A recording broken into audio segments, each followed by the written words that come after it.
Welcome to the Patriots Pulse post-game show. I'm your host, John Saranitas. As always, I'm joined by my partner, John Lyons, and I'm also joined by my other partner here, Kevin Stone, and we're going to talk some Patriots preseason football. I know you guys have been excited about that. Patriots with a 17-3 win over the Carolina Panthers in the debut of Gerard Mayo, or as I coined it earlier, gentlemen, the opening act of the Mayo-May era. However you want to phrase it. Bottom line is Patriots pick up a win. It wasn't pretty, and let's face it, fellas, going into the fourth quarter, this was a 7-0 game. Then Joe Milton comes in late in the third, early fourth, kind of takes the game over, makes the game interesting for those that stayed through the rain, and the Patriots pick up the 17-3 win. John, I'm going to start with you. Just some initial thoughts on this one. Some positive takeaways and some negative takeaways. Yeah, sure, John. So first of all, great to be back for another season of these post-game shows. Been a pleasure, so I always enjoy that. But look, one of the biggest things I was looking for tonight, first thing, obviously, Drake May. He only plays one series, which I think there's two reasons for that. Number one, I think they feel pretty good about where he is developmental-wise. And I know everybody wants him to be the starter in week one, and it'd be a lot of fun, but I think for where he was drafted, to where he was at in OTAs, to mini camp, to early training camp, I think that's a big part of it. I think the other part, John, and you're an O-line guy, you probably saw this, I don't think they trust that second O-line unit very much at all, and they were worried about having May out there with them. You notice May was behind the first offensive line group, and even when the groups began to rotate, Vidarian Lowe stayed in with that second group for a while, so it seems like they don't have a lot of trust there, and I will say, I thought that first O-line unit did all right tonight. And again, I know it's Carolina's backups, but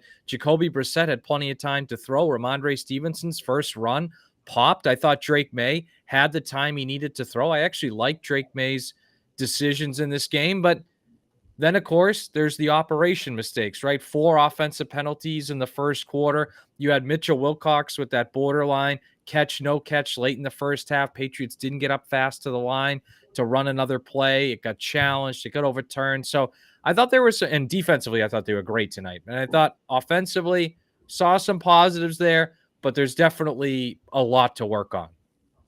So you mentioned Vidarian Lowe, and Brian Hines from Pat's Pulpit, he had me go back and watch the screen. I think it was the second screen, one of 2 passes on the night for Drake May, and he literally pushed a lineman into Drake May. And I looked at John, and John looked at me. It had to have been the O-line. It's really the only explanation. After all week, we all assumed it'd be mostly Drake May. And I was anticipating at least 2 quarters because we know what Zappy is. We know what Brissett is. So the biggest surprise was just the lack of playing time. But look, the only reasonable explanation is the offensive line. If not, you're now just throwing him to the Wolves this week against a much better Philadelphia team. I would have thought he'd want to get his confidence up a little bit against this Carolina team.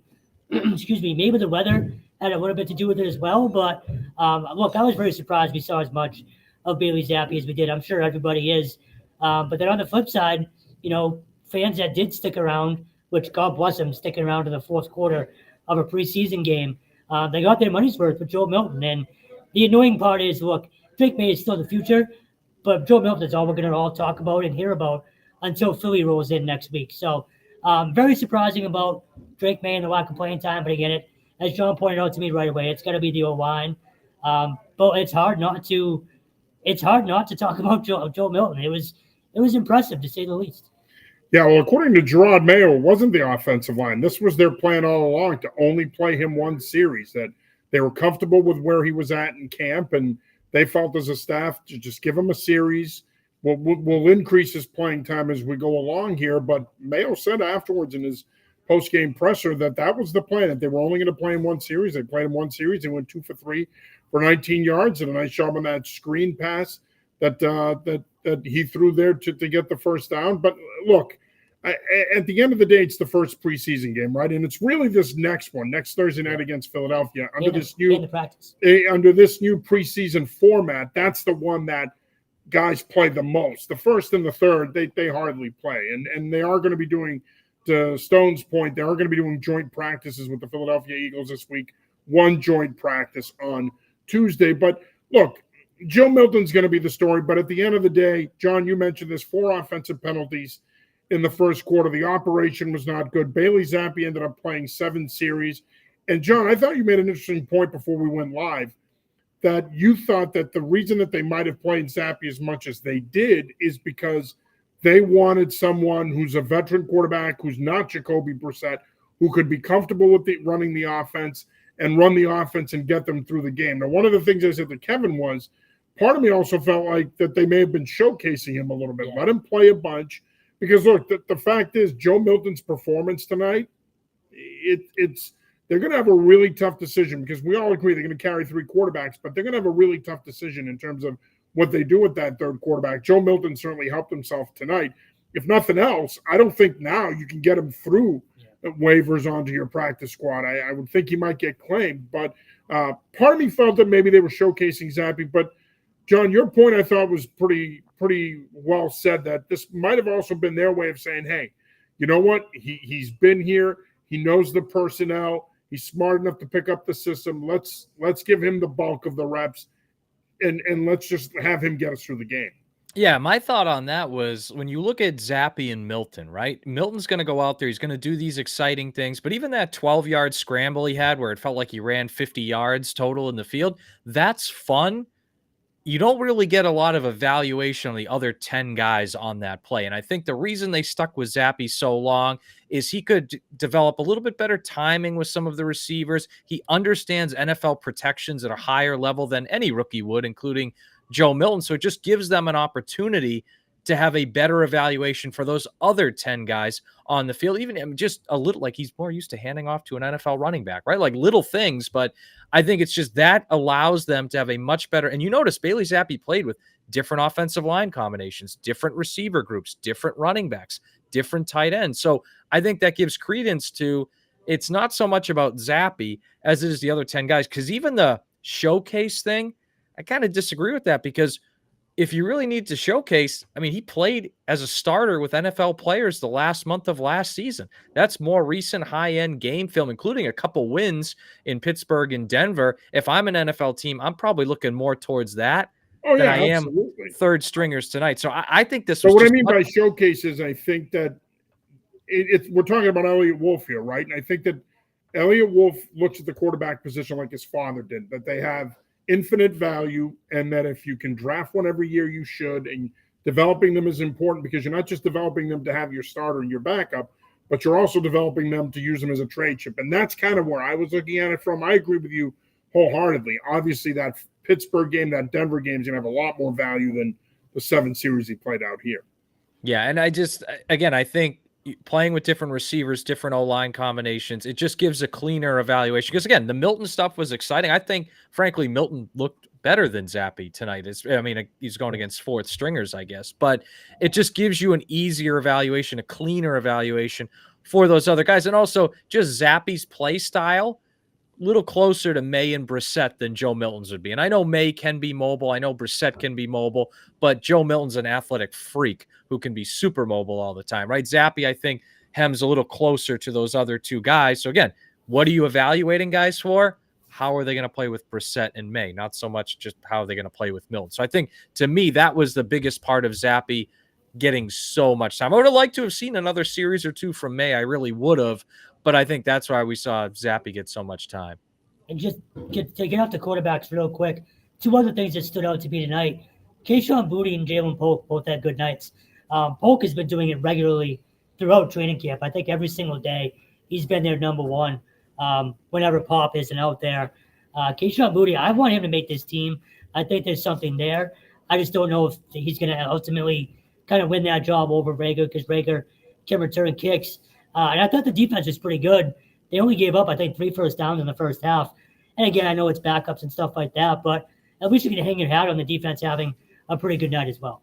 Yeah, defense played fantastic. And I asked Mayo about that after the game, just his thoughts on how well the defensive line and the front 7 played. And he was very happy, very pleased. I thought they did a really good job getting consistent pressure on Jack Plummer. They did some TE stuff. They brought some pressure on him. But again, I think it reinforces what a lot of us have said now for the last 3 years, where this defense is good enough that it's going to keep you in games. You're going to have a shot with this defense. What it's going to come down to is, can you figure it out on offense? And again, I said this to Kevin, it's so easy to get caught up in what happened tonight, right? But it's your first preseason game for two brand new head coaches. It wasn't going to look clean. It wasn't going to be pretty. I think at the end of the day, when we look back on this game, I think it played out the way it probably should. The Patriots are the better football team right now at this stage of their rebuild than Carolina is. I think if this were a regular season game, Patriots probably win. But I think at the end of the day, if you're Gerard Mayo, look, you coach, I coach, right? Scrimmages, practices. You want stuff on tape that you can use to get better from. You want it to be a learning experience. And he and the offensive coaches in particular, they're going to have plenty to take from this film over the course of the next 2 days that they're going to be able to not only watch it individually as a staff, but also watch it with the players. There's going to be plenty there that they could fix that they can then bring to the practice field on Sunday.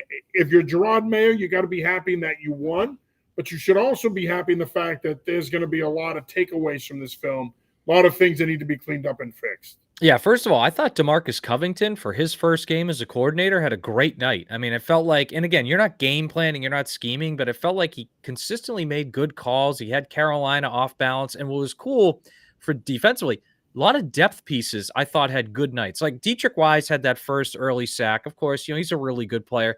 But O'Shane Jimenez, I thought, had a terrific night. I like him a lot, John, and I'm glad you brought him up.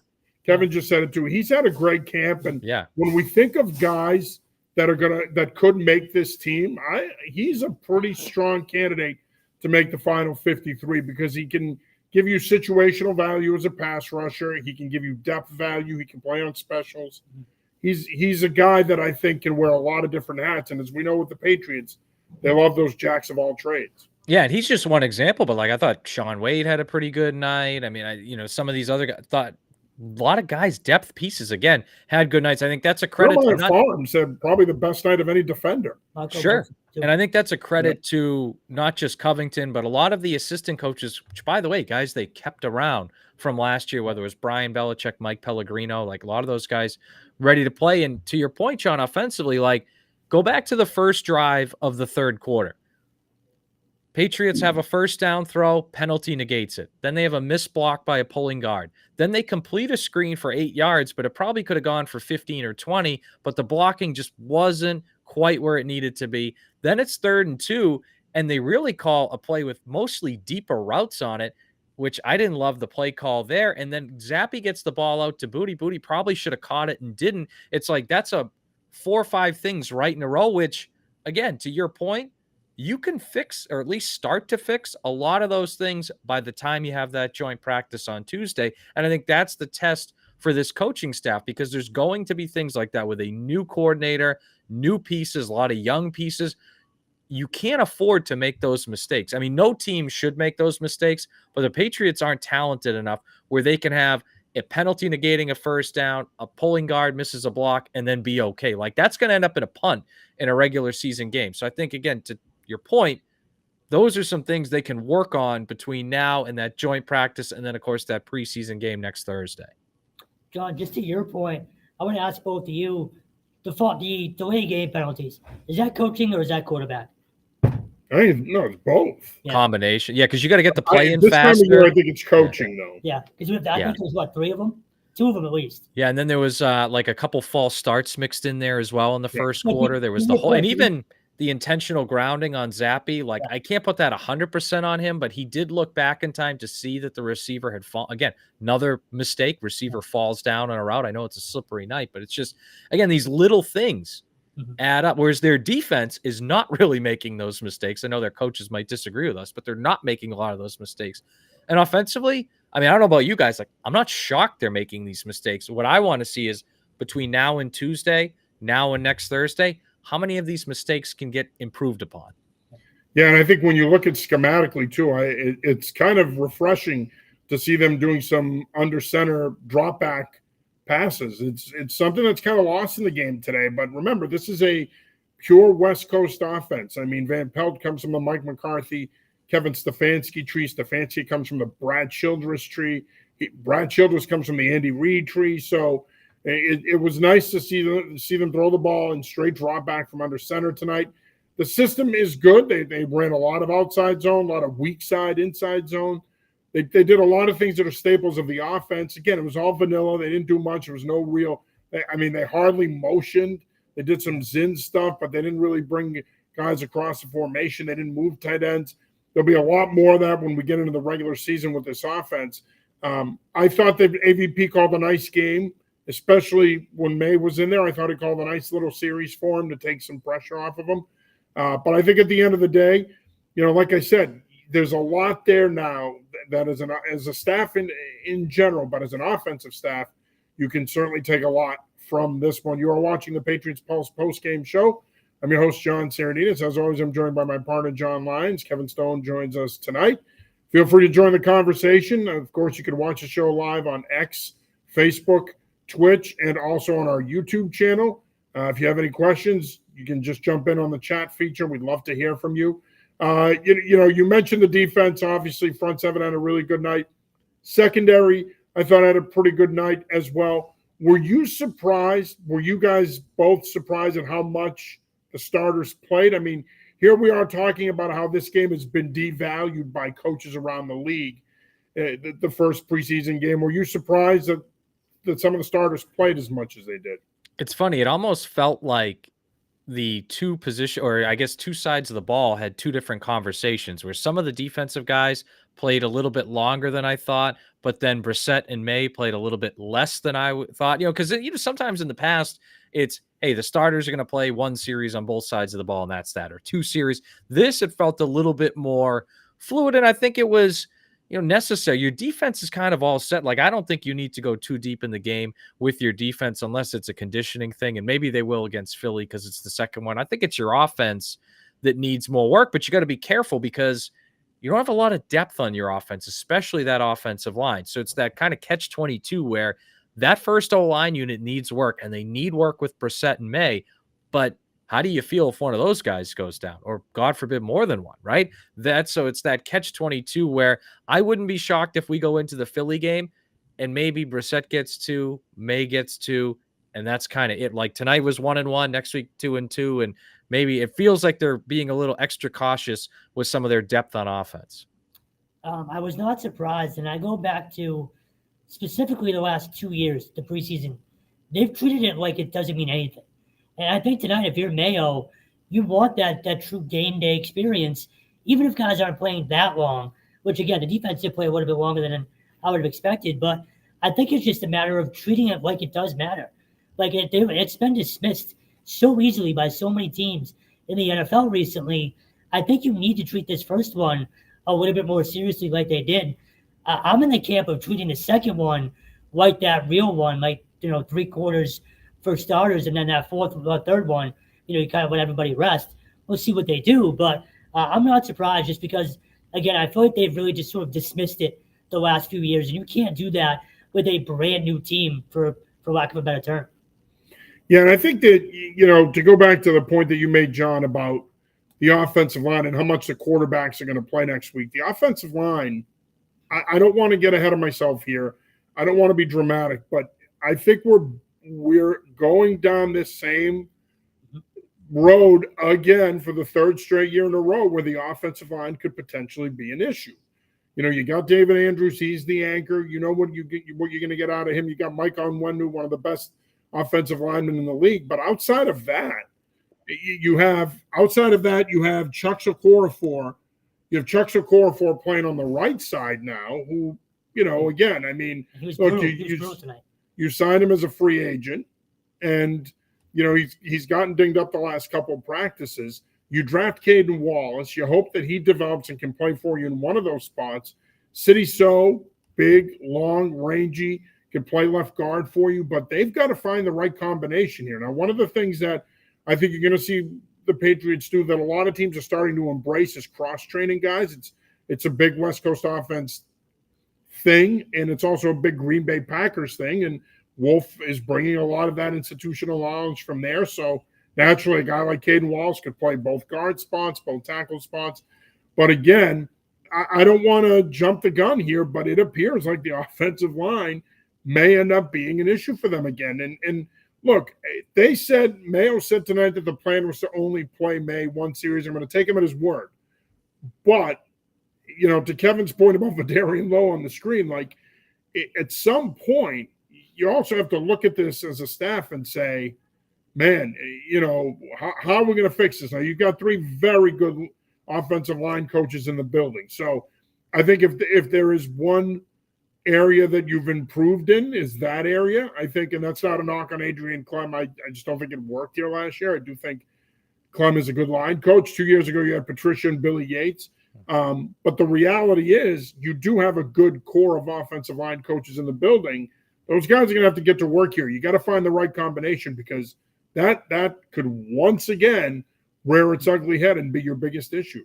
Yeah, and the line is kind of like a tale of 2 different areas. And what I mean by that is the interior of the offensive line with David Andrews and Mike Onwenu at right guard and City So at left guard, obviously when healthy, feel pretty darn good about that interior of your O-line. Like, I think that's legit. And then Nick Leverett kind of backing those guys up. I love that signing. I thought he had a good game tonight. The problem is, though, like Okorafor and Wallace, I think has a lot of potential, but that's a lot to ask out of a rookie at right tackle. Okorafor has been inconsistent and banged up. And then left tackle, I mean, this has been something that they've needed to upgrade really for 2 or 3 years now. And I know Trent Brown had some good moments over the last couple of years, but just on a consistent basis, something they've needed to address for a while, at least this entire offseason. They didn't. And now they're kind of paying the price. Like, look, Caden Wallace played 2,200 snaps in college. All of them were at right tackle. Maybe he can be a good left tackle in the NFL, but it's going to take some time. Okorafor, same deal. Like, maybe but it's going to take some time. And I just think they've put themselves into a tough spot here where tackle depth is low across the league. So there's not going to be anybody you can magically pick up on cutdown day that's going to start for you. It's going to be something, I think, frankly, it's going to have to wait until next March or April to really get that solidified upgrade at left tackle. And they're going to have to scheme around it and deal with it until then. So just before we get to the comment, John, as a guy you know very well, David Bakhtiari is still out there. Is he an answer for this or no? I mean, if his knees hold up, but he hasn't played a full season in 3 years. And I feel like the veteran presence. I mean, he has I'm sure that he knows Elliott Wolf, and they probably have some sort of a relationship. He knows Alonzo Highsmith. But I mean, again, he'd probably already be here if he was good enough to. You know what I mean? The bigger issue is if he was healthy enough. I think he'd already be here, and I think that's the thing. If his knee can hold up, I'd take a flyer on him. I don't think there's no harm, no foul to bring him in. I mean, they're trying to. They brought in offensive linemen here the last couple of weeks to try to see if they can, add some depth and maybe figure it out at left tackle. But there's no question that as of now, it looks like it's going to be an issue. And what ends up happening is, and you know this, John, you start to overcompensate in protection now. You start to keep guys in. You start to put less guys out on the route. You start to check down more guys. I mean, it really, if you have to help your tackles, it really limits some of the things you can do in the passing game. So, Lauren Gaudette checks in. You guys mentioned the mistakes, but I did like seeing that the offense were close to converting on some of the plays after the mistakes. But youth was certainly a factor tonight from what I saw. Lauren, thanks for checking in. We appreciate you as always. I agree. But I think at the end of the day, that's part of it. I think Lauren's right. I think that some of this is due to the fact that you've got young guys playing and they're going to make mistakes. Speaking of that, along those lines, before we wrap it up here, we've got about another 5 minutes left. Thoughts on the young receivers, John? Did you see anything that you liked out of Polk and Baker tonight? Just real quick, Jalen Polk, 3 catches, 14 yards, and Javon Baker, 2 catches, 11 yards. And, of course, Keyshawn Butte, we got to put him in that group, 3 for 53. Yeah, I thought Polk looked legit. And I'm not telling you he's going to be a star, but he looked legit like he belonged. That catch he had for the first down where he just snagged the ball right out of the air near the sticks, that was a legitimate NFL play. So I like that a lot. I thought Polk had a good night. Baker, he had the early catch from Joe Milton, which I thought was decent. But then he had that route. It was the dig route he ran that almost got picked off, where he really rounded it off at the top. And to be fairness to Baker, that hasn't been a huge part of his game. That's something he's learning. He's been the outside burner type guy there. So it's something that he's learning. But and Polk, I think, does need to improve on his run blocking. And it's not that he's not trying. His just technique feels way off. And I noticed that in camp practices, kind of felt that way tonight in the limited opportunities he had. So I think there were really positive signs for them, especially from Polk. I thought he was really good. And they have some things as rookies that they need to work on. Kayshon Boutte, look, I got to see more of it before I'm sold on. You got to give me 2 or 3 preseason games before I'm really going to get it. He's decent night tonight with him. Yeah. But I got to give me 2 or 3 of him before I get excited.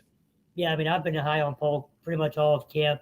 I wouldn't necessarily recognize the run blocking like you guys would. Is that more of a college thing? Just didn't do it much in school? Yeah, and it's also the Patriots scheme. Like sometimes, and I don't know why they do this. Maybe they think like they'll motion him into almost a wing type position or close to the O line, and they'll try to have him block the overhang defender. And he just either he doesn't have the technique, and he probably doesn't even just have the muscle yet to block that guy. No, but if you remember 2 years ago, that's how Thornton got hurt 2 years ago when Matt Patricia had the brilliant idea of motioning him into C gap and having him lead on a goal line play. I'm like, that guy weighs 175 pounds soaking wet. He's going to lead against the team that's in their goal line package.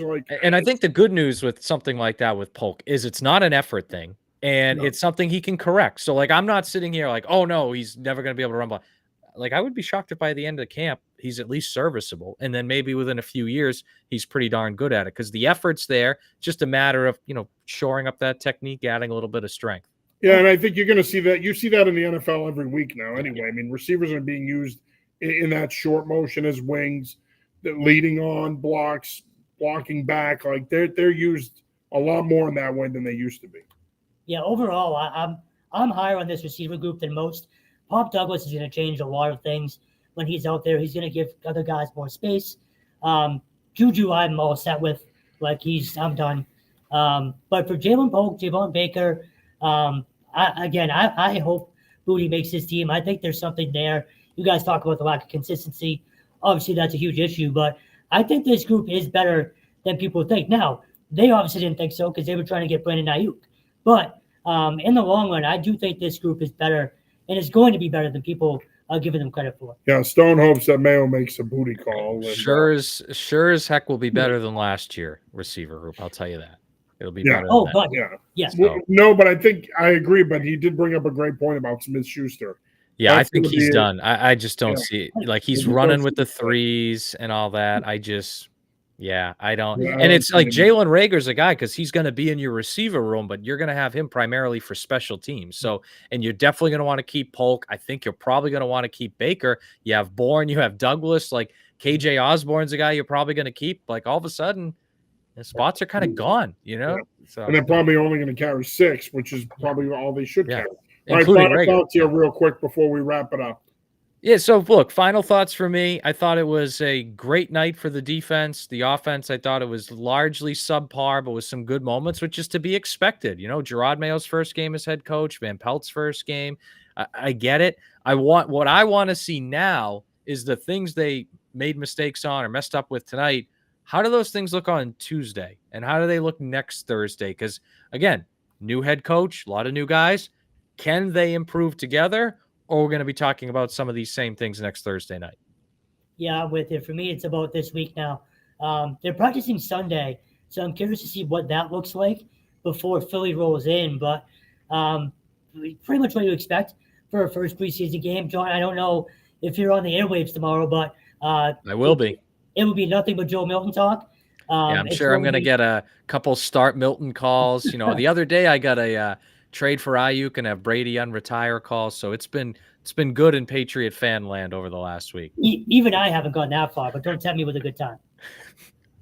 Yeah, no, for me, I'm gonna tap into my inner Aaron Rodgers. Relax. It's one preseason game, first game of the Gerard Mayo era. Let's pump the brakes here. There's going to be growing pains. We knew that going into this year, and again, it's the preseason. First year head coaches are going to go through those growing pains. So there's a lot that they need to work on, but you know what? That's why you play these preseason games so that you can evaluate and figure out what you need to do to make your team better. John, you're going to be back on WEI tomorrow. 2 to 6 p.m. Yeah. You and Megan Ottolini. So I'm sure you'll correct. get plenty of Joe Milton is the quarterback of the future questions. And John, Bazooka Joe. Milton now? Hurry up and listen. Yeah, Bazooka Joe. Yeah, I can't wait for that. TD wants to speed though. Yeah. Yeah. He talks about don't tempt me with a good time. Stone's going to be calling in. It's going to be Kevin from BC is going to be online. Yeah, Kevin from Chestnut Hill. Yeah. Quick question for you. Yeah. You don't need a left tackle when your QB's a bazooka. Yeah. Well, he's the ultimate football fan. Like us as coaches, I could care less about how far a guy can throw it. I want to know if he's going to take care of the ball and if it's going to be accurate first and foremost. He was all hot and bothered when he saw him throw a ball 80 yards at Tennessee. So it is what it is. But without Kevin Stones of the world, this content isn't as entertaining. And it's still better than Mac Jones throwing it 15 yards using all his strength. So I'll take that. Right. Fair point. All right, gentlemen, great job as always. We will be back with you next Thursday night after the Philadelphia Eagles come to town. Of course, as we said earlier, Patriots will have joint practices with Philly on Tuesday. We'll have you covered for that. John, I believe you're going to be down here for that as well, correct? I will be. All right, so we're probably going to do something after that, some kind of a breakdown, so stay tuned for that. That'll do it for this Patriots Pulse post-game show. Again, Patriots victorious tonight, 17-3 over the Carolina Panthers in their preseason opener. For John Lyons, Kevin Stone, I'm John Serenita. Till next week. Peace. See you.